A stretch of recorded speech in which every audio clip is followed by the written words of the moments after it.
राजधानी भोपाल से अगली खबर, जहां विधानसभा में राज्यपाल मंगू भाई पटेल का अभिभाषण। राज्यपाल के अभिभाषण में मोदी विजन, जहां विकसित भारत विकसित मध्य प्रदेश की बात कही गई। मध्य प्रदेश की नदी जोड़ो परियोजना का जिक्र भी इस दौरान किया गया। भारत की तेजी से हो रही प्रगति में मध्य प्रदेश अधिक से अधिक सहयोग करते हुए तत्पर है। आगे कहा गया कि मध्य प्रदेश ने विकसित मध्य प्रदेश की परिकल्पना की है। नदी जोड़ी परियोजना, माहिती परियोजना, अन्य नदियों को भी जोड़ा जाएगा, जहां किसान, युवा, महिला, गरीबों के कल्याण के लिए मध्य प्रदेश सरकार संकल्पित है और आय बढ़ाने का सतत प्रयास भी जारी है। युवा का समग्र सामाजिक विकास लक्ष्य, महिलाओं के सामाजिक आर्थिक उन्नति पर फोकस रहने वाला है और किसानों को 5 रुपए में स्थायी बिजली कनेक्शन दिया जाएगा। मेधावी छात्रों को लैपटॉप की राशि दी गई, छात्रों को ई स्कूटी भी दी गई। 2028-29 तक सिंचाई क्षमता बढ़ाकर 100 लाख हेक्टेयर की जाएगी, जहां कई सारे छात्रों को लैपटॉप की राशि 234 करोड़ की राशि भी उन्हें दी गई। प्रधानमंत्री आवास योजना में 26 लाख आवास भी बनाए गए और इसके साथ ही 11 लाख से भी ऊपर नए पीएम आवास बनाए जाएंगे। अगले 5 साल में 1 लाख किलोमीटर की सड़कें बनाने का लक्ष्य भी इस दौरान रखा गया है और इसके साथ ही इस साल ग्रामीण इलाकों में 1000 किलोमीटर की सड़कें बनेंगी, जहां 5200 किलोमीटर की मरम्मत होगी। और इसके साथ ही आगे कहा गया कि ग्लोबल इन्वेस्टर समिट में पीएम ने मध्य प्रदेश की ताकत और मध्य प्रदेश सरकार के प्रयासों की खुले दिल से सराहना भी की। जहां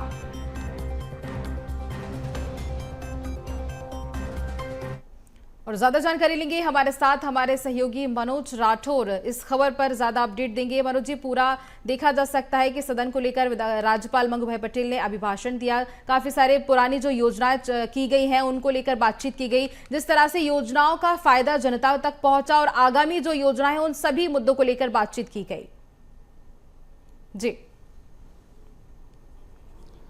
जी बिल्कुल, आज से बजट सत्र की शुरुआत हुई है। हालांकि विपक्ष की तरफ से हंगामा किया गया और ये हंगामा विधानसभा गांधी प्रतिमा के पास जो है काली पट्टी बांधकर जो है विरोध सरकार के खिलाफ विपक्ष के द्वारा किया गया। लेकिन अंदर क्योंकि 11 बजे से कार्रवाई तय थी और ऐसे में कार्यसूची के अनुसार सबसे पहले राज्यपाल का अभिभाषण हुआ और ये अभिभाषण 20 मिनट तक चला, जिसमें मध्य प्रदेश सरकार की तमाम उपलब्धियों को बताने का काम किया। इसके अलावा मध्य प्रदेश का आने वाले समय में क्या रोड मैप है, किसान, युवा, महिला, गरीब के लिए लगातार सरकार ने जो कदम उठाए हैं, जो योजनाएं हैं, उनका भी जिक्र जो है यहाँ पर राज्यपाल करते हुए अपने अभिभाषण पर नजर आए। इसके अलावा मध्य प्रदेश सरकार ही नहीं बल्कि केंद्र सरकार के विजन को, पीएम मोदी के विजन को बताया। मध्य प्रदेश किस तरीके से लगातार विकसित भारत की दिशा में महत्वपूर्ण भूमिका निभा रहा है, उसके संबंध में भी जानकारी दी।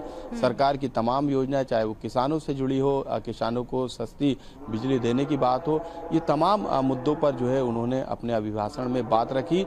लेकिन इसके बाद जो है क्योंकि कृतज्ञता ज्ञापन जो है कैलाश विजयवर्गीय तमाम नेताओं की तरफ से ज्ञापित किया गया और उसके बाद दिवंगत नेताओं के निधन का उल्लेख किया गया, उनको श्रद्धांजलि सदन में दी गई और इस कार्रवाई के बाद जो है सदन की कार्रवाई कल तक 11 बजे के लिए स्थगित कर दी गई, क्योंकि जो आसंदी ने जो व्यवस्था दी है उसके तहत कल भले ही आर्थिक सर्वेक्षण सरकार के द्वारा सदन में पेश किया जाए, लेकिन कल से 12, 11, 12, 13 यानी 3 दिन तक राज्यपाल के जो अभिभाषण है उस पर चर्चा की जाएगी और चर्चा के दौरान विपक्ष के द्वारा हंगामा किया जाएगा, क्योंकि विपक्ष का ये आरोप है कि उन योजनाओं को नहीं बताया गया जिसको लेके सरकार बनने से पहले बीजेपी ने वादे जो हैं किए गए थे, चाहे वो लाडली बहना में 3000 महिलाओं को देने की बात हो, किसानों को एमएसपी की गारंटी देने की बात हो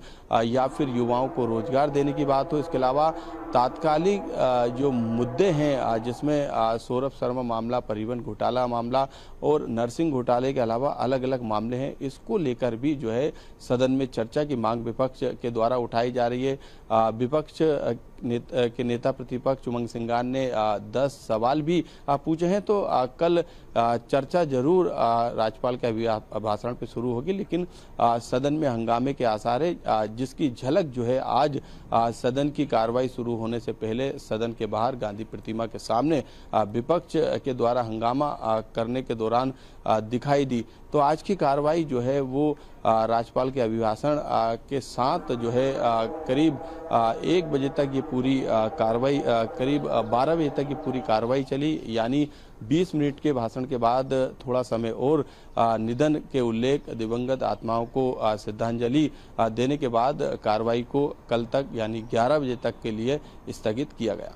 बिल्कुल, राज्यपाल मंगू पटेल ने अभिभाषण दिया और जितनी भी योजनाएं थी, जिनकी कह सकते हैं कि बड़ी सौगातें जो जनता तक पहुंची हैं, उन सभी मुद्दों को लेकर यहाँ पे अभिभाषण में बातें कही गई। लेकिन अगर कहा जाए तो विपक्ष भी इन सभी योजनाओं को लेके काफी ज्यादा, देखिए, शांत तो वो रह नहीं सकती, कहीं ना कहीं हंगामे के आसार भी इस बीच हो सकते हैं। और ये भी देखा जा सकता है कि जितनी भी योजनाएं हैं उनमें किस तरह से कहीं ना कहीं कमियां भी निकालती विपक्ष नजर आएगी।